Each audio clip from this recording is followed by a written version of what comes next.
Patience is something we all need. Patience can drastically change the way you live your life and how your life is and how your life will be. Today is a new day. I am Nikki G, your host. Welcome to the Lone Doctrine, a safe space to bridge the gap between your authentic self and your mental health. We are your food for thought exploration station in order to make today better than yesterday.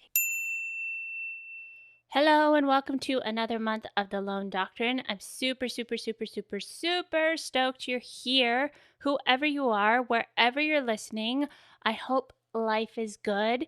And if it's a little rough right now, let's take today to fill your cup a little bit. This month's topic is patience. Patience. All of us could use a little bit more patience. Even if you're the most patient person in the world, there's always more room to be a little patient. Now, patience can be very challenging, especially when we're face to face with adversity, especially when we're face to face with something that really frustrates us. We lose our patience. We lose our temper. We lose understanding. We lose the ability to communicate constructively. Patience is like this precursor to how things may or may not be. So the more patient we become, the more positive life will be. Now, I'm a huge advocate. I'm a huge fan of practicing these things. So many of us go, well, I'm not as patient as that person. And oh, I can never be as calm as that person. It's just not in me. It's just not who I am. Well, yes, it may come easier to some, but it's not exactly something that one person is born with and one person is born without. The person who you feel might have more patience is somebody that may have just had more opportunity to build that patience. Someone who, ironically, may have gone through a really hard circumstance or has had a really hard upbringing or has had lots and lots and lots of adversity. Because when you choose to get through that adversity, there are so many things that you gain by pushing through. And one of those things is patience. I know for myself, all the adversity that I have faced has really taught me patience, whether I realized it or not. And so inadvertently, I was practicing being patient. So today I explored a little bit and I tried to find something where we could just start to take action on practicing patience. Because I am, again, a big believer that we have to practice these things. We have to make them part of our daily life. So as we face the inevitable challenges of life, we'll be more prepared and in a healthier mindset to get us through. We're going to list 10 great tips and methods that you can experiment with to help you become a more patient person. Remember, patience develops over time. It's a habit. And like any other habit, it just takes some focus. So let's start and just focus on one or more or all of these 10 things. Remember, what might work for me might not work for you, but we got to start somewhere. So let's start with this. Number 1, count to 10. This one, as ridiculous as you think it may be by, oh, just count to 10, calm down. When you do it, when you feel yourself getting angry or frustrated, just stop. Count slowly to 10. You can even do this just in your head. When you're done, most of the initial impulses to lash out or yell or say something you really don't mean will go away. Alternatively, if you count out loud to 10, this is a tool you can build with your loved ones that when you start to count, and even if you count out loud, it will signal your loved ones that you just need a moment to start to lessen the steam coming out of your ears. Number 2, deep breaths. This works really well in conjunction with counting to 10. Count to 10 and then take 3 slow, deep breaths. Feel the frustration draining out of you with each breath. Sometimes when I'm having a hard time, whether it's frustration or it's anxiety or I'm just having a tough day, I try to do breathing exercises, and something that always pops up in my mind is breathe in the good and exhale the bad. Breathe in the good, out with the bad. In with the good, out with the bad. Just having that mental guide each breath helps me get calmer and calmer. Number 3, tally marks. One of the most effective and important methods for controlling an impulse, these worrisome urges that we have difficult controlling, is to become aware of it. And to do that, you should carry around a little pencil and paper all day. And each time you feel an impulse, in this case to react with anger, mark down a tally. This is an extremely important first step. This is something you can try today. Once you become aware of your impulses, you can work out an alternative reaction. Sometimes we need that visual aid to show us where we can improve or what's triggering us or what's sending us off the deep end. Because sometimes, even though your good friend or your loved one or a family member tells you, that can also trigger you to become defensive and move into emotions of shame and not feeling like you're good enough. So when you're doing it yourself, and at the end of the day, you can pull out that little piece of paper or you can make tallies on your phone, you'll see just how many times and how many things upset you. You could do it as simple as a tally mark, or you can do a tally mark and write down what was happening, what you got frustrated with, what you got sad with, or what caused you anxiety. It's a really, really good visual aid to give you the opportunity to practice more patience and figure out how you can go through similar scenarios in a healthier mindset. Number 4, pretend someone's watching. It's quite effective. Pretend you have an audience. You're less likely to overreact if someone's there watching your every move. When we're out in public or people start to stare if we get a little squabble with somebody at the grocery store, whatever it may be, it actually changes the way you proceed and the choices that you make because other people are watching. Now, you might be thinking, I don't care, watch, do what you want to do. But that reflection of how the people are reacting is important. That's them holding up the mirror. If there's tension, if people are pulling away, or they're coming in because they're concerned because you're angry or you're losing your patience, that is a direct reflection of the actions and the energy you're putting out into the world. So when you find yourself in these places, ask yourself, is this serving the moment? Is this serving the people around me? Is this anger? Is this frustration? Is me losing my patience really worth it?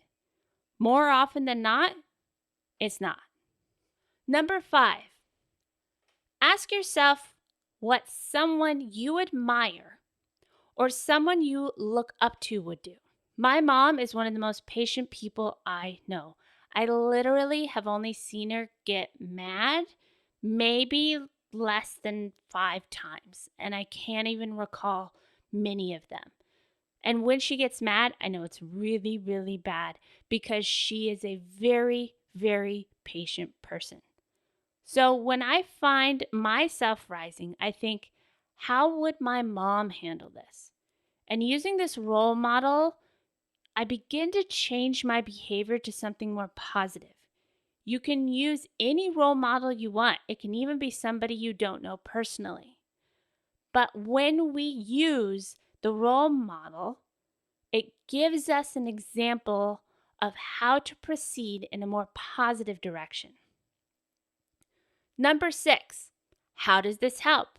Like I mentioned earlier, is this serving you and the people and the situation around you? When I'm about to say something that maybe is going to be misconstrued or maybe isn't going to help the situation, I ask myself, how is this serving the situation? Is this serving the situation? This helps me to refocus on what's really important. Yelling or getting angry rarely helps any situation. Number 7, take a break. Often it's the best to just walk away for a few minutes. This can be really difficult. I know the dynamic between my wife and I. Sometimes she needs time, and most of the time I want to talk about it in the moment, resolve it, and push through. But I'm having to learn, ironically, to have the patience that not everybody handles situations the same.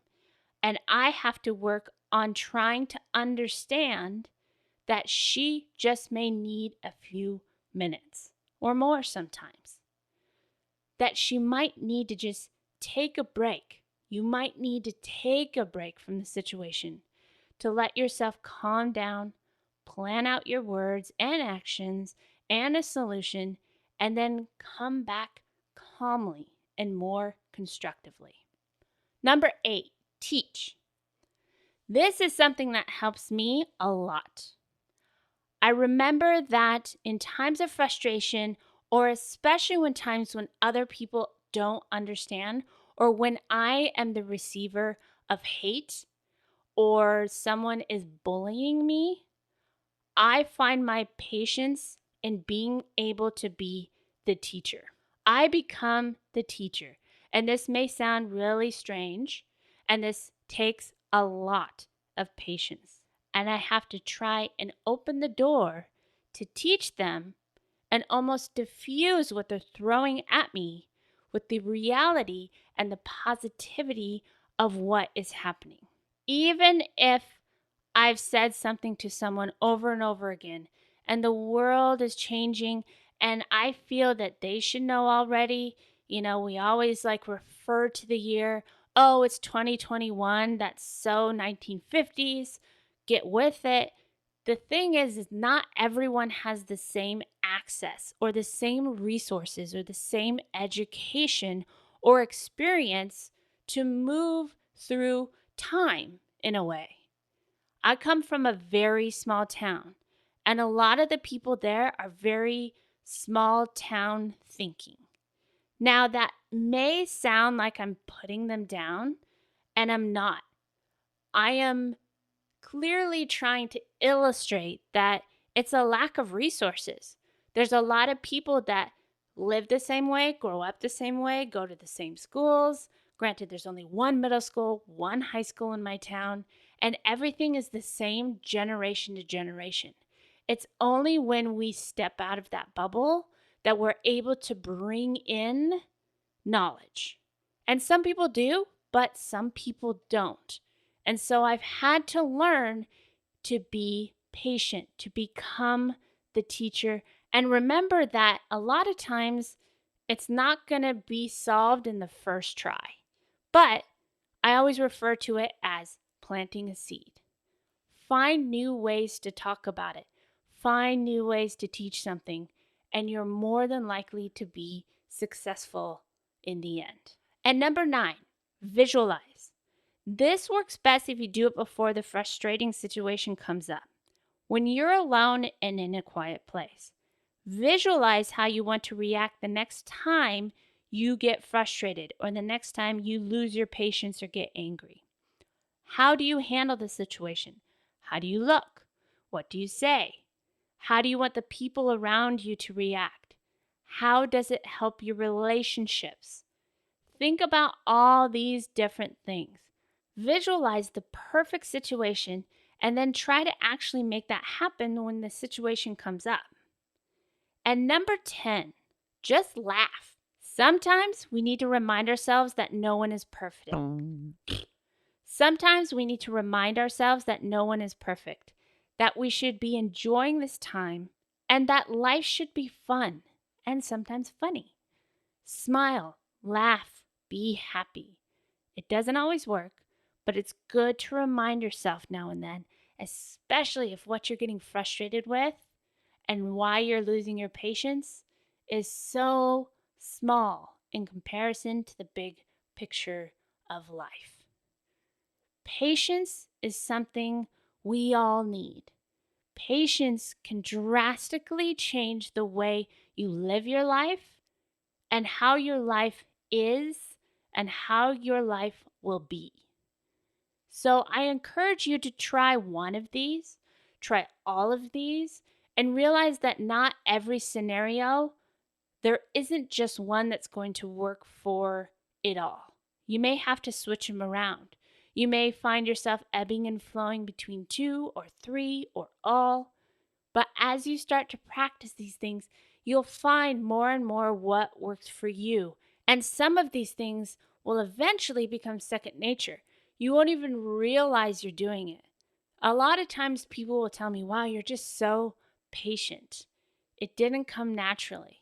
There are things that I do that I've learned how to do, whether it be from my role models or my family, and I've had to practice them over and over and over again.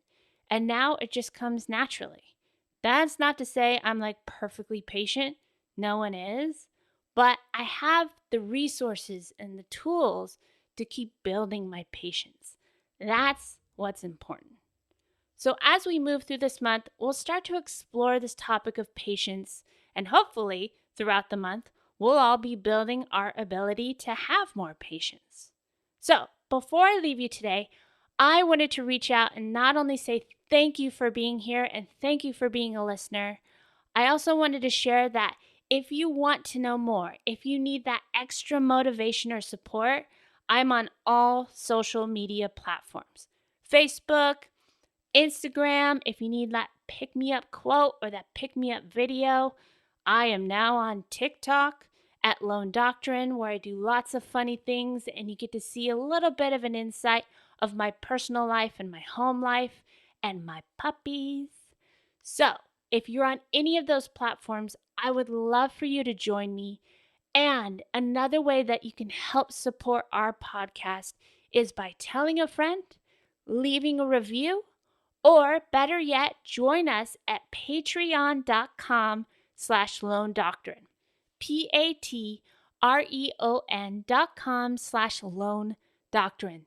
We are a listener-supported podcast, and you help us keep making today better than yesterday. So, my gratitude to you and my reminder for every single day is keep fighting the good fight.